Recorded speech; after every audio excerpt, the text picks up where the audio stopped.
Good morning, good morning, good morning. It's Wednesday Wisdom, and it's the first Wednesday Wisdom for 2023, and I nearly forgot. I've been chilled out and after Pilates, and yeah, that's just the way I roll sometimes. So, lucky for Zoom that says, "Oh, Brenda's in Zoom." So, good morning, Brenda. How are you? Good morning, Liz. Welcome to the new year and the day. And the day, yes. 5:30 I woke up this morning and went to Pilates. So I'm starting 2023 with some health and vitality, which is good. And right on topic. Right on topic, yes. And that's why I wanted to bring you on. 2023 is going to be such an awesome year. And I myself personally, I've started off, setting my foundations and really looking at what my choices are and what I'm doing and what I'm creating, and I've got a plan.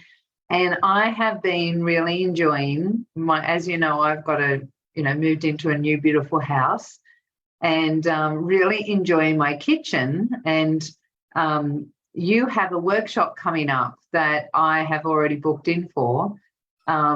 Because this year is all about nourishment for me in all aspects. And I've done all these things, right? Like I've done keto, and I've done vegetarian, and I've been vegan, and I've been whole foods, and I've been all of this stuff. And one of the things that I love about what you do, Brenda, is it's actually just coming back to eating real food and like not getting caught up in all of the stuff that, and I know that when I started my perimenopause stuff, I started getting the, superchargers as you call them.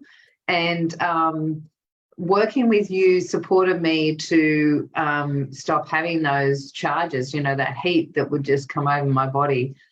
So I love the work that you do, and so I wanted to just get you back on because I know that you are really passionate about supporting women about getting back in the kitchen.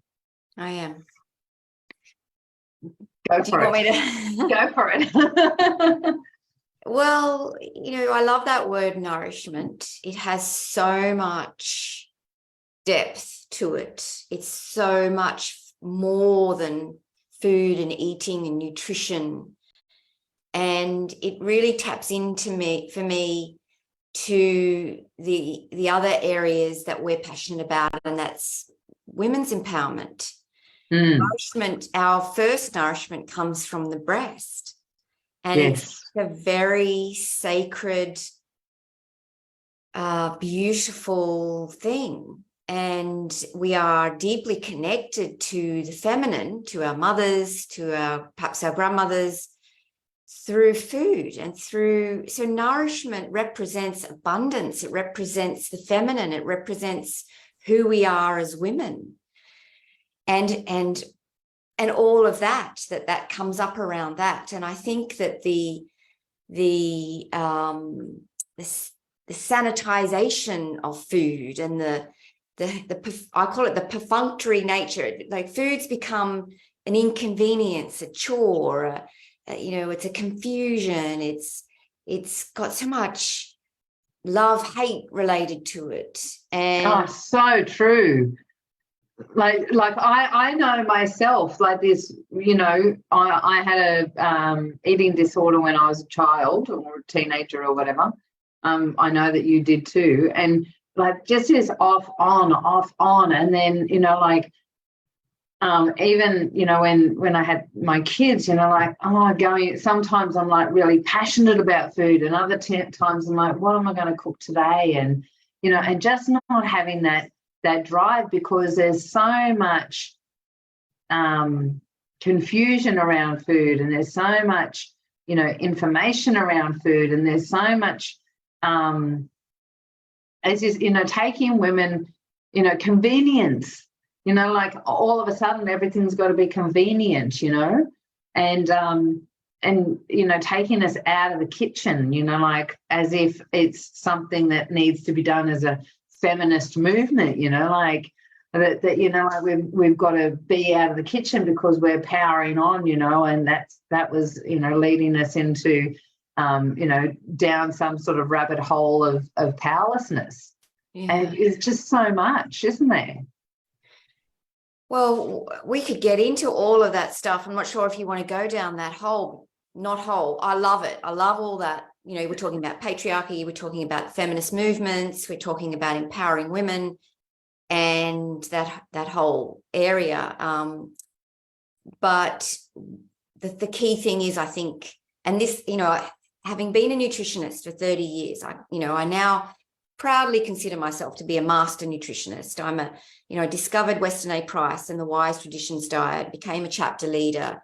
I did postgraduate studies in nutrition. And then last year I became qualified as a GAPS trainer. So food has gone from a dysfunctional obsession as a teen 20 into a passion.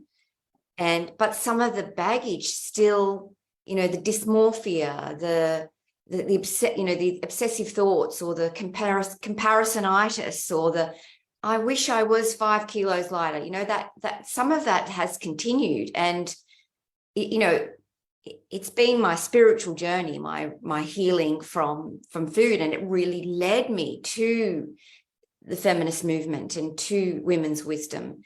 And I found that to be very comforting and healing. But what I notice in the world is this disconnection from food causing this misery, causing suffering, causing in the women themselves. So I believe eating disorder is an outcome of that dishonoring of food and that perhaps more patriarchal view of women's role. But it doesn't go beyond there. I think that women have been taught now for a couple of decades to be out of the kitchen. And so, you know, that's opened up a commercial opportunity for big food. We don't realize, you know, like how much we're being guided, you know, like by, you know, like the forces of, you know, like the multinational companies. Even in our empowerment, people think that, you know, women think we're being empowered, but we're actually being influenced by, you know, the higher, you know, corporations. Yeah. And there's a lot of corporate influence behind what we think is a healthy diet. I probably can't go into it today, but the vegetarian, vegan, plant substitutes or plant meat substitutes and fake foods and all these kinds of things. There's industries in the US. In fact, I have a relative who works for one, a relative connection who works for one, who's doing this, saving the planet by producing well, I call it fake food, but they think it's meat substitutes or, you know, protein. We're going to need protein. And I think you have lost the plot, you know, that these, and for me, it's about the children. You know, I'm in the grandmother stage of my life, as you are. And I look at what's going on. You know, we have to look at what's going on at the cold front level, at the children, and they are not doing well. Not at all.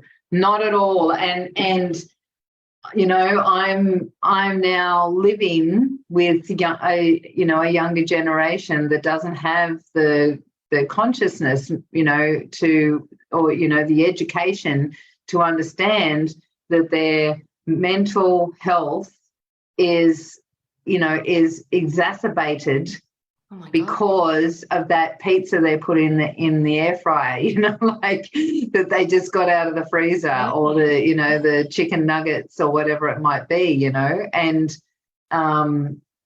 it's crazy, isn't it? And I know we haven't got much time because you've got another client, but I've just had an awesome thought.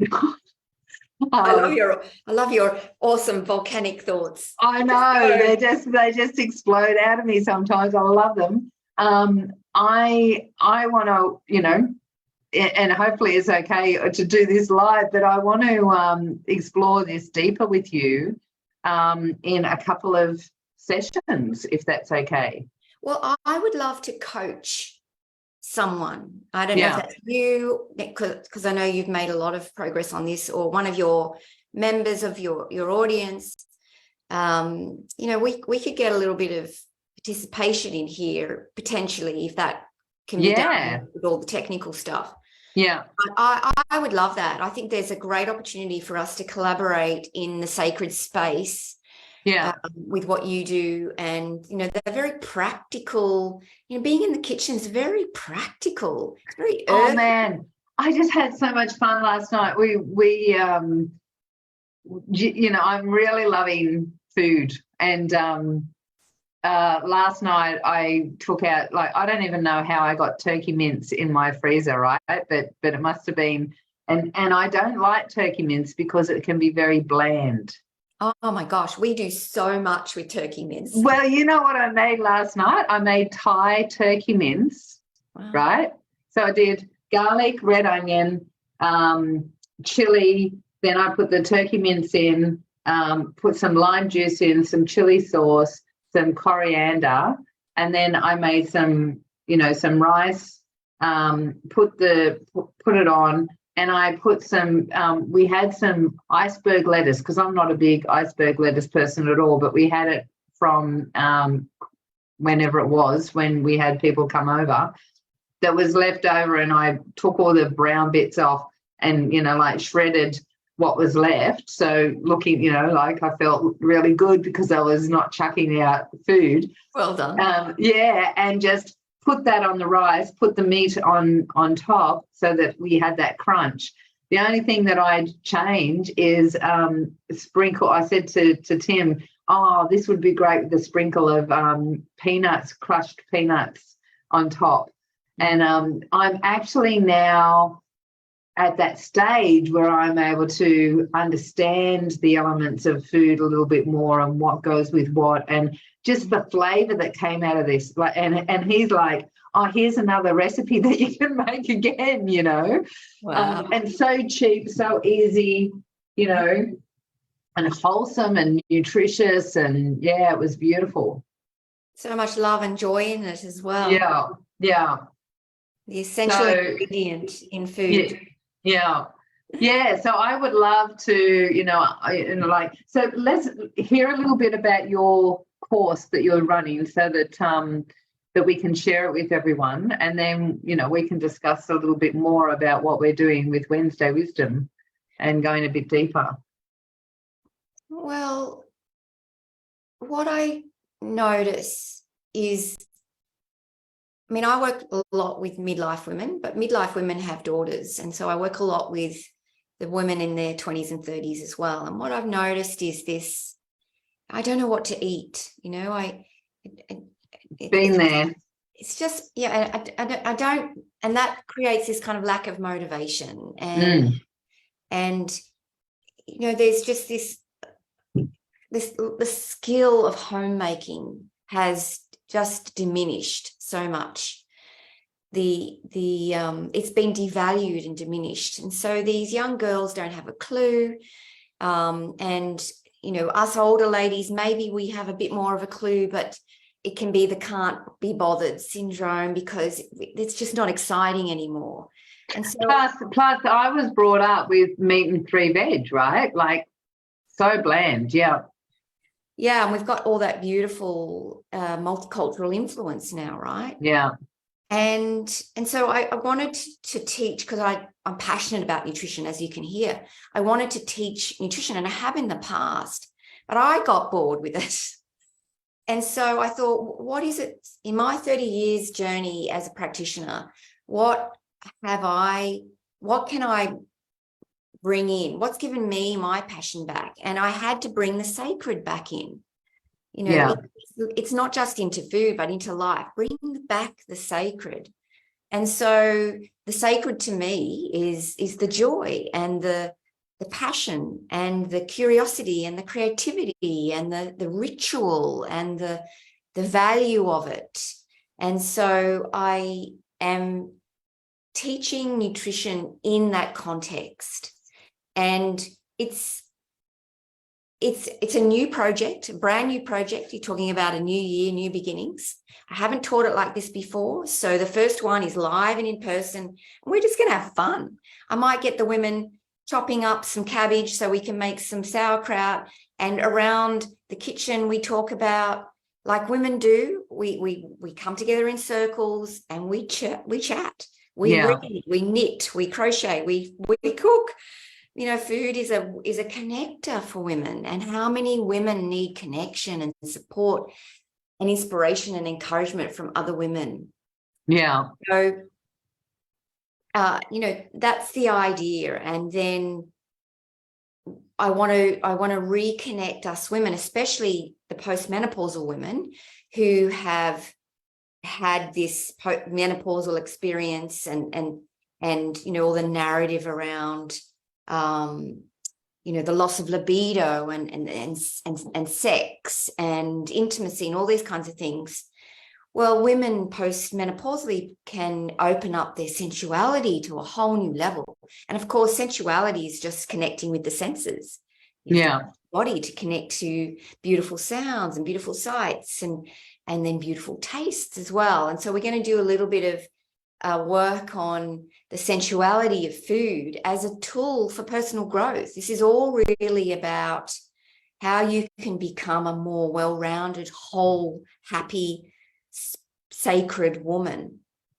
And bringing that, you know, when you know, as you were talking, I'm thinking about, you know, and we will get into it in a deeper level in other episodes, but that whole idea that, you know, about being in the kitchen and that somehow it was a diminished role because it was more important to be out there working. And so we've been influenced to get out of the kitchen because we were being put into a box.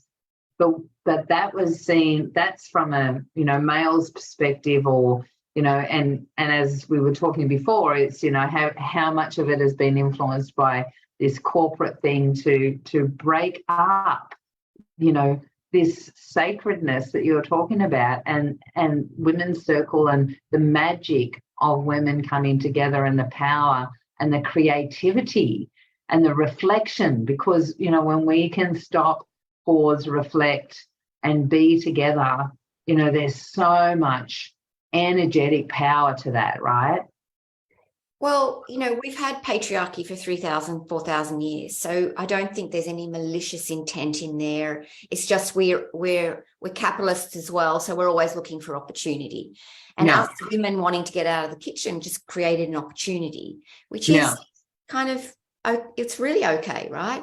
But well, especially because there was you know, there was a reason for it. Yes, I get it. Yeah, there was a reason for it. Yeah. But the pendulum swung way too much. Well, you know, I personally love not being trapped in the kitchen. I personally love being able to work. That, you know, a couple of decades ago, we take for granted the freedoms we have, right? Yes. And so getting out of the kitchen was the second feminist way from the first one being giving the vote, right? Yeah. And so it's an important part of our emancipation as women. But then it's opened up. It's like, okay, well, now we've done that. But what about the home? What about the kids? What about feeding ourselves? And now we're seeing all the outcomes of that: ill health and disconnection and eating disorders and mental health issues in not just us, but the kids as well. Yeah. And so now there's like, okay, well, how can I be out in the world and be busy and be, you know, having a beautiful life and nourish myself, which is different to the way they did it 100 years ago. They had a whole day to make bread. Yeah. We don't have that. Yeah. But there are ways that you can do it, that you can make meals from scratch, that you can, you know, I call my kitchen a fermentation factory, right? Because I'm always brewing something. That doesn't take a lot of time physical, practical time. It might take 10 days to brew the kombucha, but it's just sitting there.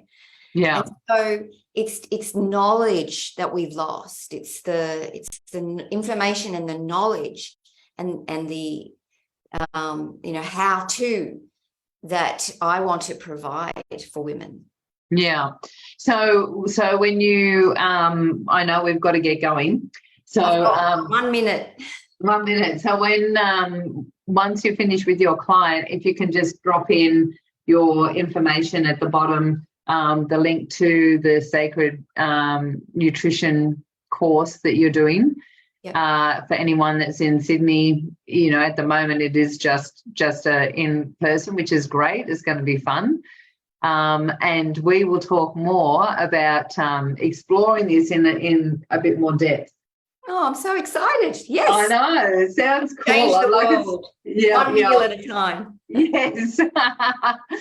So thank you so much for jumping in, because I actually did ask you very quickly, because I thought, I'm coming to this course. I want other people and women to know about it. So thanks for jumping in, and we will catch up soon. Thank you for everyone watching, and just throw in the comments what value you got out of it. Take care.